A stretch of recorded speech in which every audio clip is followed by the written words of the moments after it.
In spring 2021, a bell rang that Wall Street never saw coming. The ticker was VMEO. The price kept climbing, and a 37-year-old outsider named Anjali Sud smiled into the frenzy. Vimeo, once the quiet gallery of indie filmmakers, had just rocketed onto the Nasdaq at more than $6 billion in value. On the trading floor, its CEO, Anjali Sud, beamed as she rang the opening bell, celebrating a triumph few thought possible. She had taken on an industry dominated by titans like YouTube and Netflix, not by imitating them, but by charting a completely new course. Who was this woman from Detroit who transformed Vimeo into a powerhouse? And why is her name buzzing through the media world again in 2025? This is Anjali Sud, the woman who gave video a voice. Stay with us, because before she could amplify millions of voices, she had to find her own.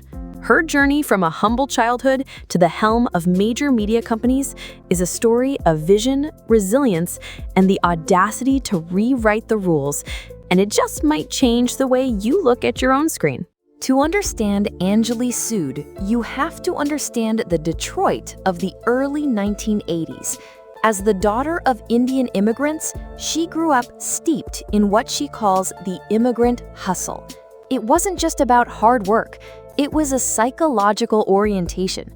Watching her parents build a life from scratch taught her more than resilience. It gave her an outsider's perspective, a deep-seated belief that established systems could be challenged, and that when you fall, you don't just get up, you find a smarter way forward. By her teens, that determination had a direction. She chased big dreams with bigger curiosity, which carried her to the University of Pennsylvania's Wharton School to study finance and management, where the discipline of strategy met her love for storytelling and technology. In those lecture halls, she realized that when numbers meet narrative, entire industries and the voices within them can be reshaped. Detroit and her family taught resilience. Wharton taught how to turn it into a plan. After graduating, Anjali entered high finance at Sagent Advisors. The pace was blistering, the hours long, and the learning curve steep. She came away with more than stamina. She learned how deals come together, how value is created, and how to think clearly when the stakes are highest. Intellectual honor she would carry for the rest of her career. Yet, for all the external success, an internal dissonance grew. The work was prestigious, but it felt hollow. She was analyzing other people's creations, a critic in the wings, not the protagonist on stage. This feeling of being one step removed from the action, of annotating the margins of stories instead of writing them, became a powerful motivator. She jumped to Time Warner's M&A group, getting closer to the action, seeing up close how technology could topple empires or transform them. It was like seeing the dominoes before they fall, and it sharpened her sense for when to pivot and when to double down. But the moment that would define her story was still waiting, 3,000 miles away, behind a lowercase v on a worn Manhattan office door. By her late 20s, Anjali had finance and media chops, but she wanted a hands-on role. In 2014, sensing a chance to finally merge technology with the democratization of voice, she joined Vimeo as head of global marketing. Smaller than its rivals, Vimeo had a loyal creative community and, to Anjali's eye, untapped potential, a gem with dust on it. But 2014 was a challenging time, a storm of giants circling scarce attention. YouTube owned uploads. Netflix defined streaming. Everyone else was pouring money into video. Vimeo had quality and community, but not scale or a durable business model. Should it chase viewers with ads and originals, or rethink the game entirely? For Anjali, this wasn't just a business problem. It was a philosophical one. The answer wasn't in marketing. It was in identity. Her insight was radical because it was empathetic. Instead of chasing the giants, why not arm the Davids? Her proposal was a direct reflection of her own journey. Stop trying to be a video destination and become the ultimate video tool. Don't compete for eyeballs, empower the creators, the small businesses, the artists, the underdogs to tell their own stories. It was a risky departure from the norm, but the logic was sound. Pros would pay for reliability, analytics, and distribution. Over the next 2 years, she rallied the company around this vision. In July 2017, at 33, she became CEO, tasked with proving the pivot could power growth. She doubled down. Vimeo shelved big-budget originals and invested in technology and product, live streaming, collaboration and review, analytics, marketing tools, and ad-free hosting, bundled into paid plans for pros and businesses. Less flashy than a hit show, but far more durable. Transformation wasn't overnight. Growth started slow. Skeptics worried the artistic soul might fade. Anjali led with clarity and empathy. We're here to give storytellers the tools to share their voice with the world. The vision stuck and adoption followed. The next few years validated the bet. Millions, from freelancers to faith communities, signed up, and by 2019, subscriber and revenue growth were healthy. Then, 2020 hit. Overnight, video became a lifeline. Years of product building paid off as Vimeo scaled reliably under unprecedented demand and cemented its role as infrastructure for creators and companies alike. By early 2021, Vimeo had evolved from quiet underdog to a video infrastructure company powering a large slice of the internet. Investors and IAC took notice. The decision? Spin off Vimeo as an independent public company. It would be Anjali's biggest test and validation yet. Now to that morning in May 2021. On NASDAQ, surrounded by her team in Vimeo turquoise, Anjali rings the opening bell. Vimeo begins trading. The company is valued in the billions within hours. Publicly, she is calm, poised, crediting her team and users. But in a quiet moment, away from the cameras, she finally allows herself a full, deep breath. It's a breath that carries the weight of years of risk, of leaving a safe career, of betting on an unpopular idea, of convincing a company to change its very soul. This wasn't just a financial victory, it was a profound personal validation. 11 years earlier, she was annotating other people's deals. Now she had authored her own. The message between the lines, the pivot worked, and a new chapter had begun. You might think that was the resolution. Every chart up and to the right, fade to black. But great stories crave a third act. For Anjali, the IPO was only the end of Act 2, the cue to find the next mountain where more voices waited to be heard.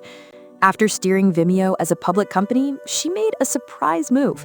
In July 2023, she announced she would step down to become CEO of Tubi, Fox's free, ad-supported streaming service, an underdog with momentum and a simple promise: great entertainment, no subscription. To outsiders, leaving the CEO role at a company she'd taken public seemed baffling. But to understand the move, you have to see the pattern. Anjali is drawn to the underestimated. The appeal of Tubi was the familiar echo of her own story: find the hidden value, champion the underdog, and challenge the status quo. The competition was fierce, but Tubi zagged where others zigged. 100% free. For Anjali, this wasn't just a business model. It was a mission to democratize access, a direct counterpunch to the expensive subscription wars. Settling in, she doubled down on Tubi's strengths: Fox's backing, a free model winning over subscription-fatigued viewers, and a young, diverse audience. The priorities were content and technology. Expand the library, including selective originals, and make discovery effortless with smarter personalization, so free also felt premium. Then came the global push. In mid-2024, Tubi entered the United Kingdom, a pivotal step from United States phenomenon to international contender. By mid-2025, the service was not only holding ground in America, it was gaining traction abroad. Proof that the appetite for free streaming crosses borders. Through it all, she led with the same philosophy: embrace change, encourage innovation, stay close to the audience. Inside Fox, she ran Tubi like a startup: nimble, experimental, and unafraid to pivot when the data told a different story. By late 2024, the industry took full notice. In December, The Hollywood Reporter named her among the most powerful women in entertainment, and in February 2025, CNBC named her a changemaker. The recognition wasn't just for results. It was for bridging Silicon Valley and Hollywood, technology and storytelling. For Anjali, the accolades only reinforced a simple credo: the best way to predict the future is to create it.